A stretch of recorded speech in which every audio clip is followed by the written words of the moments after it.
Good morning, sports fans of Lincoln and Logan County. You're in the Cheap Seats, 96.3 FM and WLCNonline.com. We're out here at the Christian Village. Josh Komnick along with the furniture guy, as always, Jake Johnston. Good day. Jake, a little dreary out today, a little rain. Been expecting this. Nice weather though for December. As far as temperature-wise, you can't complain, and it's even better on a winning Saturday after the Railers come away with a huge win last night, 52-50 at Scheffler Gymnasium on the campus of Southeast High School. Jake, it was a good one. I'm sure you were tuned in to Jeff Benjamin and myself, and it was a unbelievable game. You know how last week finished off kind of disappointing. Coach obviously got them focused this week, and, man, they went out and finished off a game like you're supposed to and brought them a victory. Yeah, they did, and we'll get into that. We'll get into that game with assistant coach Greg Alexander's in the house. His old man's off, taking the day off on a Saturday to, I believe, went down to Evansville to watch Jordan Nelson, and, of course, his oldest son, Jeff, is an assistant coach at Evansville now, so he took off to watch more basketball. The guy sees more basketball in a year than most people see in their lifetime, but he's off and doing it again. And before we get into the basketball game, Jake, let's hit some Central State 8 stuff. They had the all-conference soccer, boys soccer came out this week, and there were several from Lincoln on that list. One of them was Tommy Harris from Lincoln, a senior midfielder. He was set the single-season scoring record for goals with 24. He had 12 assists and points 60. He sent the record with 26 career assists. His 34 career goals ranks number 2 in program history, and he tied the record with 4 assists in a game, and he was all sectional also. So a great career for Tommy Harris, and also Kyle Clockengay. He's a senior forward, 15 goals, 5 assists, 23 career goals, rank him 5th in Railer history. Those were the two guys that made all-conference first team. We did have a couple of special mention. Joey Olden, a junior from Lincoln, and also Ryan Sloan, a senior from Lincoln. All academic was Andrew Kopp, Tommy Harris, Kyle Clockengay, Emery Mammon, Sergio Morales, and also Joey Olden. So some big props to those guys. Generally in the soccer program, we don't have a lot of guys that hit the conference all tournament, or not tournament, but all league team, and this with 2 and also 2 on special mention. Nice list there for Lincoln, you know. Yeah, Tommy Harris really rewriting the whole record book. So congratulations to all those Railers. And then also we've got the girls swimming came out also, and we had 2 on the swimming all-conference team, and one was a senior, and the senior is Lizzie Herzog. She was first all-Central State 8 pick, 8th. She was in the 50 free at 28.41 seconds, and 10th in the 100 free at 1:03 and 79 seconds at the Central State 8 meet. And also a Lincoln sophomore, Maddie Ewald, first-time all-Central State 8 pick. She placed 2nd in the 500 free at the Central State 8 meet, placed 5th in the 200 individual medley at a time of 2 minutes 29 seconds and 17 100ths at the conference. Also academic for the Railers, Lincoln Mallory White and Caitlin Williams, a sophomore, made all academics. So Railers all over in the conference for the swimming women, and also the soccer. Big ups to those guys, and we'll look forward to more success from those programs. But Jake, let's hit it into from the basketball game last night. The Railers win 52-50. They improved to 6-2 on the season, 2-1 in the conference. Southeast drops to 6-2 on the season, 2-1 on the conference. And as we mentioned, Coach Greg Alexander, his head coaching duties of the sophomore team improved their record to 4-0, 51-39 win over Southeast. Coach Greg, 1, thanks for stopping in today, and 2, not a lot of times in the recent history have we been able to go in and get a clean sweep of Southeast. Good morning, guys. No, that's a tough place to win at, and our our guys prepared all week, both sophomores and varsity, and I think it showed last night. Yeah, you're right. Yourself and Coach Al, Coach Ewald, Coach Brandon Farmer got those guys going. J-Mac and Coach Harmson also throwing in. And those, boy, we were ready from last night. The hangover, what kind of effect did the coaches have? I know you guys dwell on it as much as the players do, as tough as it is to take a loss like last Friday in overtime at home against Jacksonville, a game we definitely should have won, could have won. What was the hangover effect, or how long did you think that maybe the hangover effect would last? Well, what you got to do is try to get over it by Monday when you get back to work and get back to practice. You try to forget about it, learn from it, move on, and prepare for your game. And, we were just ready for another game to try to get that bad taste out of our mouth the way we finished the game. So they prepared all week, and it showed last night. And Jeff Benjamin brought up a good point last night. I thought he asked me, what would you rather have a game on Saturday with a team like this to just forget about it and start over, or was it better to have a full week of just ironing out the issues that we had and trying to improve on those? I think the kids know that they didn't finish that game the way they should. I think they were ready to play again. So if we had a game Saturday, I think they'd be ready and refocused, and we can get them prepared to play. They work hard all week in practice, so that pays off a lot. Coach, I told the listeners back when I was playing, when you were playing, you knew when you left Southeast Gymnasium, I don't care what kind of team they had, whether they were middle of the pack or up in the top, you knew you were in for a war. Your jersey was soaked. Your body was beaten. Last night was absolutely one of the most fierce competitive. I'm talking about quickness, physicality of the game was everywhere. You can't, some of it, the refs, that's just a hard game to referee. I don't care how good a referee you are. That game was just a dogfight. Yeah, we were talking last night on the way home, and that's one of the most physical games I've ever watched. Yeah. And being that close and seeing I bet our guys and their guys as well maybe feel like they just got off a football field last night. But, we didn't back down, and we stood up, and, we kind of got knocked back early, and they started the game, I believe, 10-0, 13-2. And we just kept grinding it out. Didn't try to get it all back at once, and just kept making plays and chipping at them. Yeah, Coach, you just brought up that you started out right out the gate a little bit behind there. They broke out to a 10-0 lead. Was there anything said? What was going on in the group there? No, they started out. They had a lot of energy. I think we did too. We missed some open shots. We had some good shots that just didn't fall.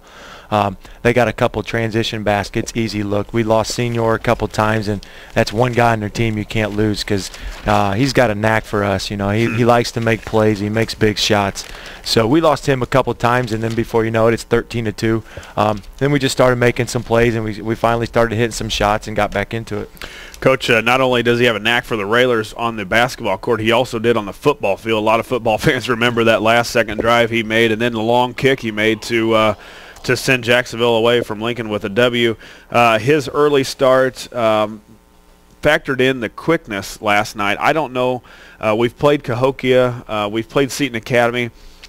You can't practice that kind of quickness in practice. It's just merely impossible unless yourself and Brandon Farmer get out there maybe 10 years ago, but not anymore. But we just a couple turnovers. We tried to play as quick as they did, I think, a few times, and they had it rolling. And man, when you get that quickness going, we had a tough time early on. I thought we did a pretty good job of it in the second half. Yeah, well, first of all, Coach Farmer does. And I stay back. I don't want to be on crutches or anything. So, no. We try, sophomores, we try to put, we practice as hard as we can against those guys, but like you said, we can't simulate that quickness. You'll see sometimes 6, 7 sophomores out there to try to make up for that quickness, to feel like there's more people out there than what there really is. And, they speed us up. We just got to try to slow down, trust our system, move the ball, keep the floor space, and attack them the way we know how. The Southeast Spartans shoot 12 of 26 last night. They were 8 of 17 from the three-point land for 47%. Coach, I thought a big key in the game, the Railers did a good job of playing defense and not fouling a whole bunch. Southeast only went to the line 4 times. They got 2 points from the free throw line. In contrast, the Railers went to the line 14 points. We got 14 times. We got 9 points. You've got a 7-point difference right there in just free throws. And sometimes kids don't realize how big those free throws are. But when you win by 2 points, you've got a spread of 17 as the difference, or 7 as the difference, and that really helped out the Railers. Yeah, one goal you want to do is try to make more free throws than the other team attempts. We got to the line. I think one thing we didn't do is just settle for a lot of threes last night. Yeah. That is part of our game, and we do take generally a lot of threes, but we did attack the basket, which when you do that, you can get fouls and slowly get into the bonus. And I think in the first half we got to the bonus pretty early because we were attacking and getting to the free throw line. And those are, we got good free throw shooters that can step up and knock them down. Coach, after one, we were 16-7. Was the lead for Southeast, and going into the second half, we outscored them 21-12. Huge quarter for the Railers to tie it up at 28. And really, the first half, we settled that run. We came back from that run that we made, and we settled down. As you said, we started to knock down some threes. I think Tyler Horsham hit a couple there in the second quarter that were big. Max got off to a good start. We'll talk about Max's game a little bit later in the show here. But really, the first half weathered that storm. Would your team last year have been able to weather that storm? We made shots. We made plays when we had to. We kind of chipped at it when we got we'd get it to 7 and then, maybe make a turnover or whatnot, and then they'd come down and score. And then finally, once we got over making those silly mistakes, we kind of chipped back in it. What the key is we got stops and we were able to make shots. Yeah, I told Coach I don't know if our team wins the game from last year. We've grown. Our team we're better. We've learned how to close those late games and a game down to the wire. Like it was last night. You can tell the maturity of the Railers team last night. Hey, guys, let's take a quick commercial break. We're out here at the Christian Village. We'll come back with head sophomore Coach Greg Alexander. Talk about a sophomore team, the last half of this game and what we've got leading up into the Collinsville tournament coming up. You're in the Cheap Seats, 96.3 FM and WLCN online. Back out here at the Christian Village on Winning Saturday. You're in the Cheap Seats, 96.3 FM and WLCNonline.com. Josh Komnick along with the furniture guy, Jake Johnston. Good day. And head sophomore Coach Greg Alexander filling in for Big Neil. He's off today. After a big win, we got to give him a day off. He's needs it after that big one last night. He might get a few of those this year. Yeah. Hopefully have several big wins coming up for the Railers. The Railers win 52-50. At Southeast, improving their record to 6-2 overall, 2-1 in the conference, 6-2 in the Central State, or overall 2-1 in the conference for Southeast. Coach Greg, first half, 28-28. What was your guys' message really coming out of halftime? One of them's got to be they can't quite keep shooting the ball like they did in the first half. Right. We knew we started off slow, but like we talked about, we grinded back into it and got into it. Our message was to come back out the second half with the same type of intensity you finished the half with, and that's always tough to do. Yeah. After you sit there for a little bit, you get a little relaxed, you get a little tight maybe from sitting there. And we've had some slow starts coming out of half times, and that was big to get off on the right foot. A team like that, or anytime you get in a close game, as the clock winds down, the intensity goes up. Mm-hmm. And we haven't always raised our intensity to match it or surpass the other teams, and that's a message we've been trying to get across to them. As the game went on, the game kept getting more physical. Jalen Henry, their big 6'8", kid who is a junior, getting some looks by some Missouri Valley schools I've been reading. In foul trouble pretty much all game. Their other big man inside, Jackson, who was guarding Gavin Block most of the game, in foul trouble for a lot of the game, mainly just for being stupidly aggressive. I mean, there were just some times where he was just football tackling, but we'll take it because Henry had come into the game averaging almost 14 a game, leading rebounder in the conference at almost 10 a game, and he winds up with 6 points and 5 boards. So I thought, Coach, you guys had to work on something in practice for that guy, because every time he grabbed it, even on the block, he was going to put the ball on the ground every time, and he either dribbled off his leg from the pressure that we had. We always had somebody in front of him, or it was either Podbelsic or Max going over. As soon as he put the ball on the ground, we were tying him up quick. we got those guys close there, and we just can't let a big guy like that back our guys down. If they do, he's going to get a high percentage shot. So if he puts the ball down, we got to try to dig it out and get it out there, and we had some success when he put it on the floor of at least getting a deflection or not letting him make a strong, solid move towards the basket. Railers shoot 14 of 18 from the field. That's two-point land for 78%. 5 of 18 from three-point land for 28%, and again 9 of 14 from the line. They had 8 assists on 17 turnovers. That's a little more turnovers than Coach and yourself generally like, but as you said, really the first time we've just seen man-to-man, full court, in-your-face pressure. And all in all, with the amount of subs, I guess the least amount of subs that we have for our guys, the log minutes, Max Cook goes to full 32. Gavin Block, I believe, goes to full 32.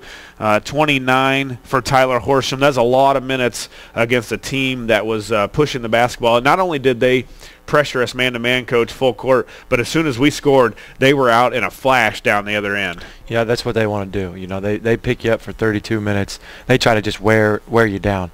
And, you know, we stayed with it. We got a little fatigued towards the end. They made some silly turnovers.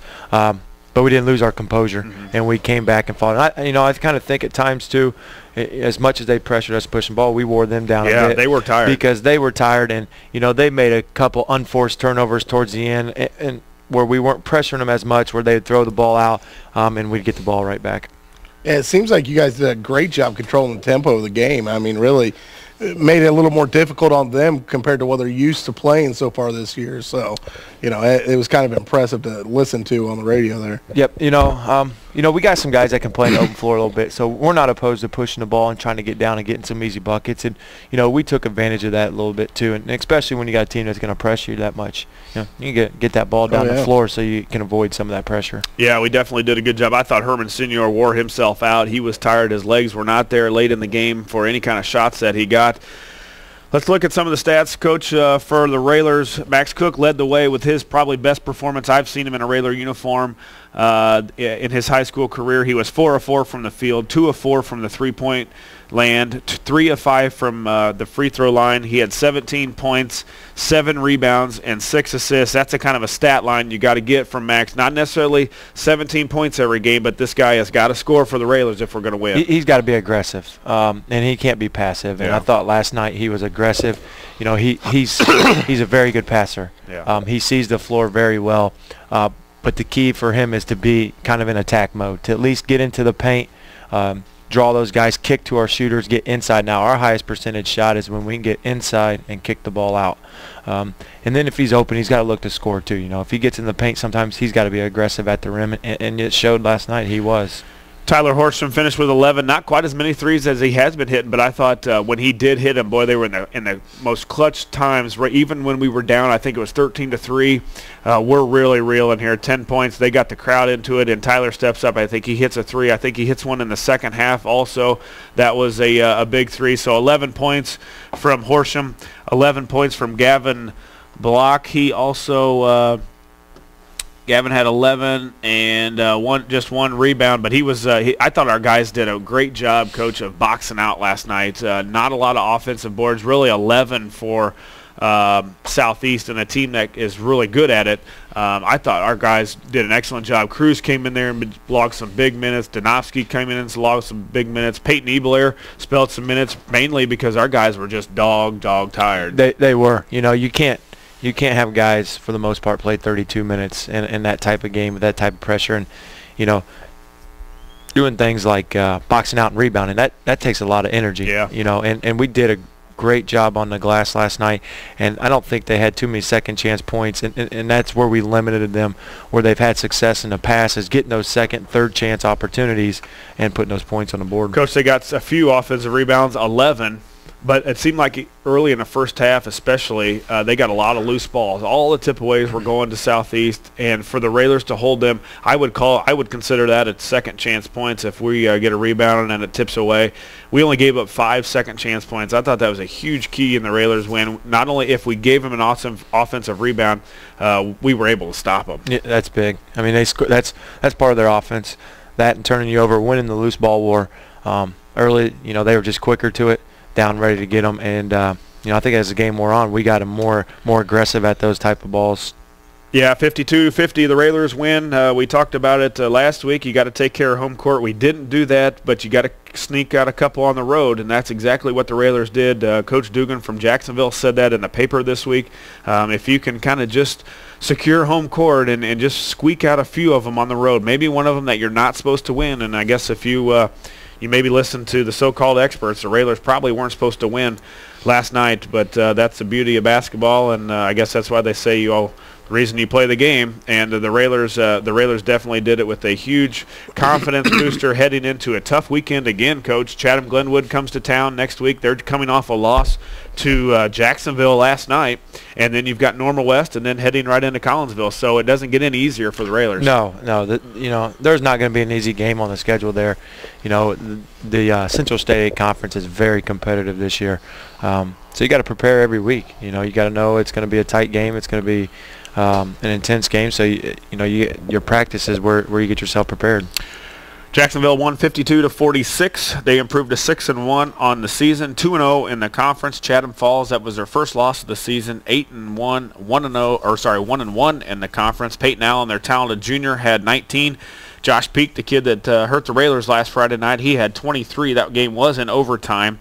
Lanphier beat Taylorville 85-40. I thought this was Taylorville's year, but not so far in the Central State 8.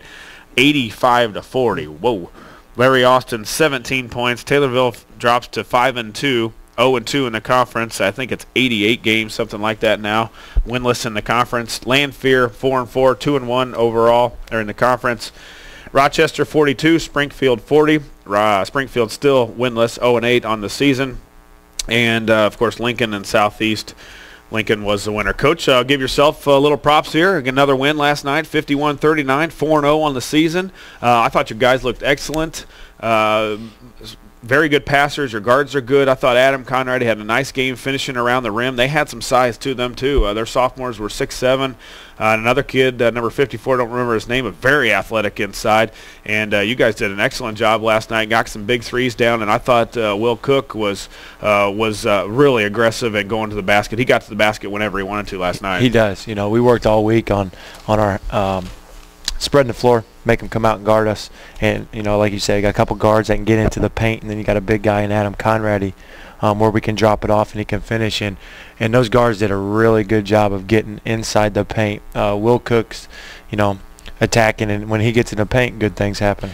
Well, Coach, next Friday at home should be a good one. We hope everybody can make it out. We need a ram-packed Oroyas for this game. You got Chatham coming in 8-1 on the season. They did suffer their first loss, but they're the number 2 seed in the Collinsville tournament.